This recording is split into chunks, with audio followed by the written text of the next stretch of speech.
परभणीच्या पूर्णा नांदेड मुख्य राज्यमार्गावरील पूर्णा तालुक्यातील चुडावा बस स्टॉप परिसरात शुक्रवारी 31 जुलै रोजी पहाटे सुमारे 4 वाजताच्या सुमारास धाडसी चोरीची घटना घडली।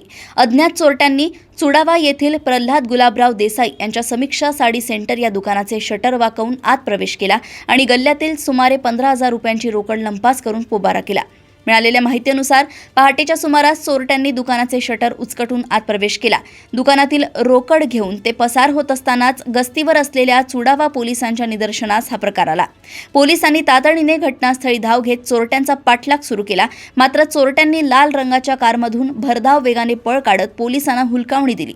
मुख्य राज्य मार्गावरील वर्दळीच्या बस स्टॉप परिसरात घडलेल्या या घटनेमुळे व्यापारी व ग्रामस्थांमध्ये भीतीचे वातावरण निर्माण झालंय। परिसरात रात्रीच्या गस्तीमध्ये वाढ करून चोरीच्या घटनांवर आळा घालावा अशी मागणी नागरिकांकडून होत आहे। या घटनेबाबत प्रतिक्रिया देताना दुकान मालक प्रल्हाद गुलाबराव देसाई यांनी सांगितले की पहाटे दुकानात चोरी झाल्याची माहिती मिळताच त्यांनी घटनास्थळी धाव घेतली। चोरट्यांनी शटर वाकवून गल्ल्यातील सुमारे 15,000 रुपयांची रोकड लंपास केली।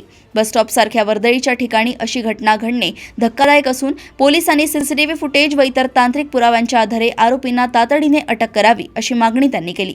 या प्रकरणाचा पुढील तपास चुडावा पोलीस करतायत। परभणी येथून नजीब सिद्दीकी यांची रिपोर्ट।